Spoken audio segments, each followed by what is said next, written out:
The Merry Pranksters were a group of people who formed around American author Ken Kesey in 1964. The group promoted the use of psychedelic drugs, then still legal.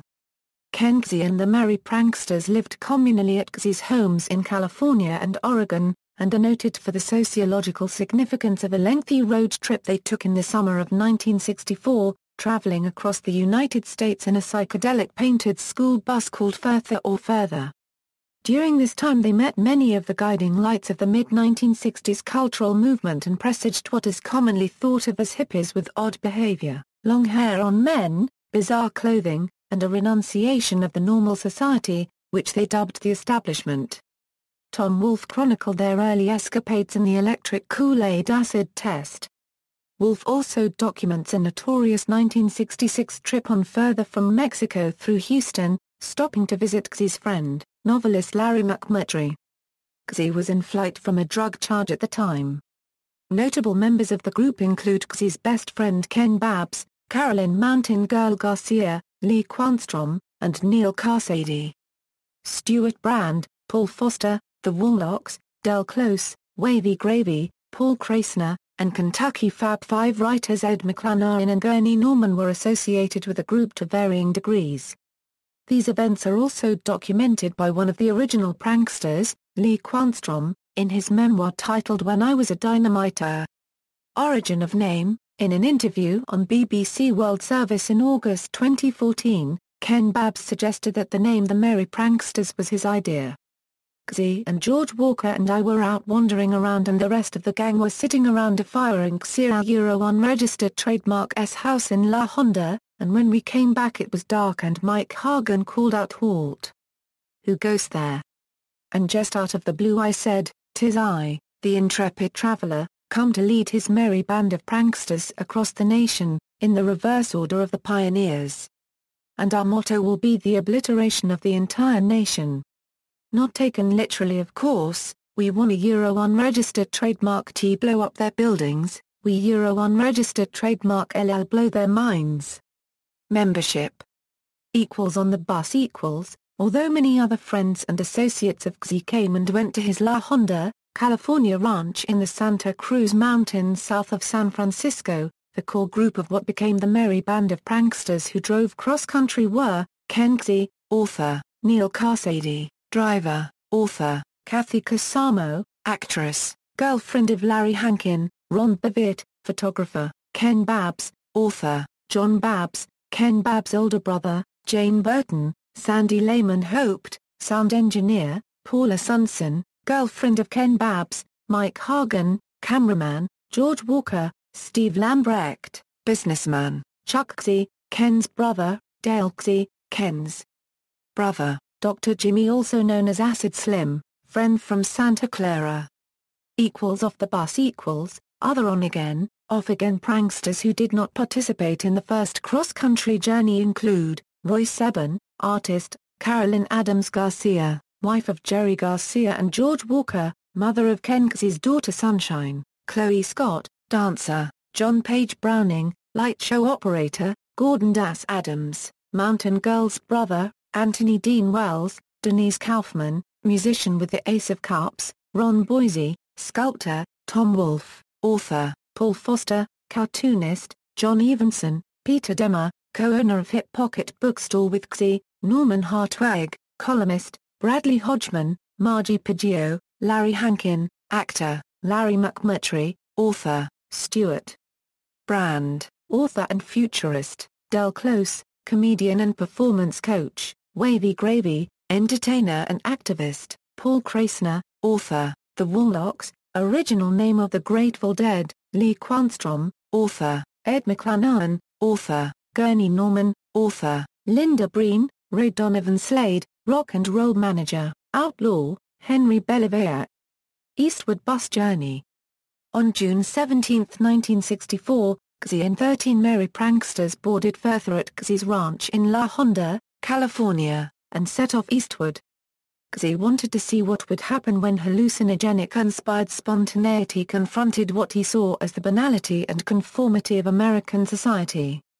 One author has suggested that the bus trip reversed the historic American westward movement of the centuries. The trip's original purpose was to celebrate the publication of Kesey's novel Sometimes a Great Notion and to visit the 1964 World's Fair in New York City. The pranksters were enthusiastic users of marijuana, amphetamines, and LSD, and in the process of their journey they are said to have turned on many people by introducing them to these drugs. The stated destination of the psychedelically painted bus Furthur was the Merry Pranksters' goal, a destination that could only be obtained through the expansion of one's own perceptions of reality. Novelist Robert Stone, who met the bus on its arrival in New York, has written, in his memoir Prime Green, remembering the 60s that those accompanying Kesey on the trip were Neal Cassady, Ken Babbs, Jane Burton, Paige Browning, George Walker, Sandy Lehman hoped, Mike Hagen, Ron Bevere, Chuck Kesey, Dale Kesey, John Babbs, Steve Lambrecht and Paula Sundstrom. Hells Angels, Kesey and the Pranksters also had a relationship with the outlaw motorcycle gang the Hells Angels, whom Kesey introduced to LSD. The details of their relationship are documented in Wolfe's above-mentioned book, in Hunter S. Thompson's book, Hells Angels, The Strange and Terrible Saga of the Outlaw Motorcycle Gangs, and in Allen Ginsberg's poem about the Kesey Angels' relationship, titled First Party at Ken Kesey's with Hells Angels. Later events, in 1969, Furthur and the Pranksters attended the Woodstock Rock Festival. In the same year, they were also present at the Texas Pop Festival at Louisville, Texas. A collection by Kesey of short pieces, several about the Merry Pranksters, called Demon Box, was a critical success, although a subsequent novel, Sailor Song, was not, with critics complaining it was too spacey for comprehension. In 1994, Kesey toured with the Pranksters, performing a play he had written in 1989 about the millennium, influenced by L. Frank Baum's Wizard of Oz works, called Twister, a ritual reality in 3/4 plus overtime if necessary. The Merry Pranksters filmed and audiotaped much of what they did during their bus trips. Some of this material has surfaced in documentaries, including the BBC's Dancing in the Street. Some of the pranksters have released some of the footage on their own, and a version of the film edited by Kesey himself is available through his son Zane's website. On August 14, 1997, Kesey appeared with the Merry Pranksters at a Fish concert during a performance of the song Colonel Forbin's Ascent from the album The Man Who Stepped Into Yesterday. Kesey and the Pranksters also helped stage the Ennet Festival held on November 22, 1997, with Jane's Addiction, Funky Tenno Tribe, Goldie, and Rez Fest to round out the bill held at the Bill Graham Civic Auditorium. The original Prankster bus is at Kesey's farm in Oregon. In November 2005, it was pulled out of the swamp by Zane Kesey and family and a group of the original Merry Pranksters with the intent of restoring it. The Smithsonian Institution sought to acquire the bus, which is no longer operable, but Kesey refused. Kesey attempted, unsuccessfully, to prank the Smithsonian by passing off a phony bus. Kesey died of complications due to liver cancer in November 2001. Ken Babbs attempts to keep the prankster spirit alive through his Skipilot Club website, which is a spoof of 1950s comic book clubs and which encourages psychedelic ideals and mind-expanding experiences, particularly through immersion in the emotion of love. On December 10, 2003, Ken Babbs hosted a memorial to Kesey with String Cheese Incident and various other old and new pranksters. It was held at the McDonald Theater in Eugene, Oregon. The proceeds helped to raise money for the Ken Kesey Memorial sculpture designed by Peter Heltzer. The bronze sculpture depicted a life-size Kesey reading to 3 children while seated on a curved granite bench covered with quotes from Kesey's novels One Flew Over the Cuckoo's Nest and Sometimes a Great Notion. Other benefactors for the project include Bob Weir, Paul Newman and Michael Douglas. In 2005, Kesey's son Zane asked a friend, Matthew Rick, also known as Shady Backflash, to put on a 40th anniversary of his father's acid tests.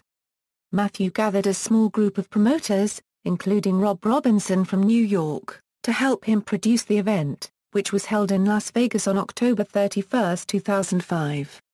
It was known as AT40. Zane has hosted several acid test parties since then. 2011 documentary, Alex Gibney and Alison Elwood directed a documentary film Magic Trip about the Merry Pranksters, which was released on August 5, 2011. 50th Anniversary Trip. In April 2014, Zayn, along with friend Derek Stevens, announced a Kickstarter to fund a 50th anniversary Furthur bus trip, offering donors a chance to ride the famous bus. The fundraiser was successful, and the trip took place between June and September 2014. Over 100 participants were invited to ride on legs of the trip as a new batch of Merry Pranksters. The 2014 journey was over 15,000 miles, 53 different events, took place in 29 different states and was 75 days of merry prankster mayhem and fun on the road. A group of filmmakers from Canada are producing a documentary about the project slated for release in 2015 under the title Going Furthur. References. External links: Ken Kesey and the Merry Pranksters website, with timeline, posters, recordings and acid test essay, maintained by psychedelic researcher Patrick Lundborg. Psychedelic 60s, Ken Kesey and the Merry Pranksters at University of Virginia Library.